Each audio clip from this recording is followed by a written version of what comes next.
I am Father Savio Fernandes, the Executive Secretary of the Council for Social Justice and Peace. Keeping in mind the forthcoming elections, we have released an advisory which I would like to share with you. A few points for your consideration as you make up your mind for whom to vote. Elections are a two-way responsibility, both of the electorate as well as of the candidates. On one side, it is the responsibility of the candidate as far as their character, their knowledge of politics, required skills, and sincere intent to work for everyone across parties once elected. On the other side, it is the responsibility of the voters not to sell their votes, not to consider personal favors, but the common good when they decide to vote. We should elect the right people rather than electing the wrong people and blaming them. In our first few assemblies, we elected responsible persons who enjoyed high credibility. They had both knowledge of politics and required skills, as well as were highly respected in the society. In the 2017 Assembly elections, 27% among the elected MLAs had criminal offences and 22.5% with serious criminal offences. Nowadays, we want to elect people who are at our beck and call to serve our purposes, even if they are illegal. Due to our selfishness, only self matters and nothing else. I would now like to share with you the evil of defections and desertions.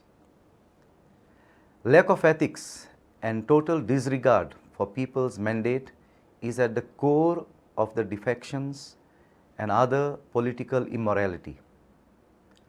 Goa has gained notoriety in the past as well as today for record numbers of defections and desertions driven by selfish considerations. At the time of elections, the candidates have the time for door-to-door, person-to-person campaigning in order to appeal to the electorate of their constituency for their votes. But after elections, especially when it comes to joining or even supporting another party, they never come back to the electorate to seek their permission or their view before taking this major decision.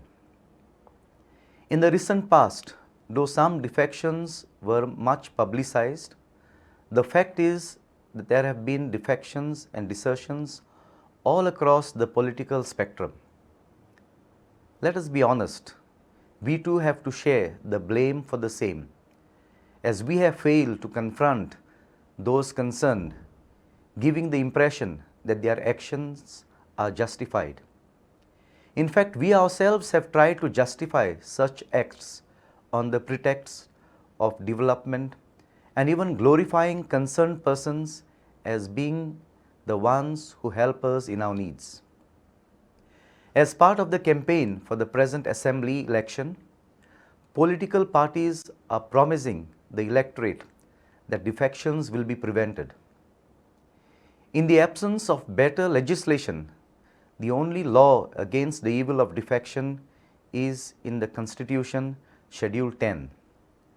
Private affidavits cannot prevent the same and would be unenforceable. Now let us look at a national scenario.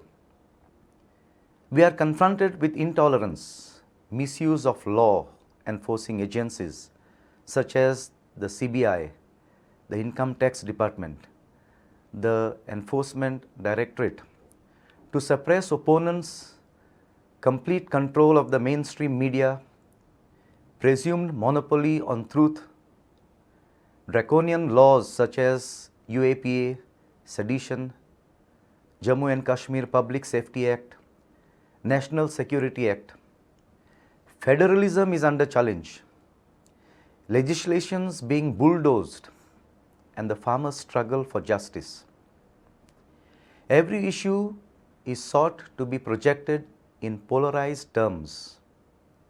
There have been attacks on weaker sections and on minorities under the pretext of forcible conversions. Prayer services of various faiths, including Christmas celebrations, were disrupted and educational institutions attacked. FCRA accounts being denied. There have been shocking calls for genocide. Now let us look at our state scene. In our midst, there is a grip by certain individuals over the voters, which has assumed demonic proportions. On our part, we need to look not only at the candidate, but also at her or his party.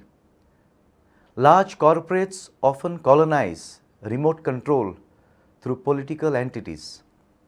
And there is a lot of give and take that happens between the party in power and the corporates funding them. Money and freebies are distributed, and unfortunately, many people accept them. These offer no solution for the bigger issues to be tackled, such as unemployment, escalating prices, and homelessness. Many candidates have propped up to divide votes on sectarian considerations, such as caste and religion. There is a system of divide and rule working in our midst. We have grave local issues concerning degradation of our environment, which has to be addressed by appropriate legislation. Evasion of public scrutiny by manipulation of Major Ports Act, non-implementation of the 73rd and 74th Amendments, dilution of the Environment Protection Act, and so on, are matters of great concern affecting the livelihood of Goans. There is frequent misuse of religion for political purposes through much publicized blessing ceremonials and offers of free pilgrimages. Appealing to people to take money but to vote for oneself is blatantly improper and illegal. Floating of financial schemes which cannot be honored is highly deplorable, more so when the state itself is in debt. Presently, the average debt per nuclear family in Goa is estimated to be rupees 5 lakh, and the debt of the state is roughly calculated to be over 20,000 crores. In fact, the state's debt has jumped by 52% in the last 3 years. Projecting electoral phases on the basis of caste and community is against the letter and the spirit of our Constitution. Let me now conclude. We have to consider the situation in which we are and respond appropriately. The peculiarity this time is that there are many choices. Parties with national ambitions are here to increase their vote percentages so as to gain national recognition, even by recklessly splitting secular votes. We should be mindful of the possibility of communal and fascist forces camouflaging behind the labels of political alternatives. Let us not be manipulated by political experiments, electoral adventurism, and deceptive propaganda. We have joined the mainstream of national life long back. We need to remain in the national mainstream in a dispensation which is stable and secular. We should certainly vote, however, after prayerful discernment. Thank you.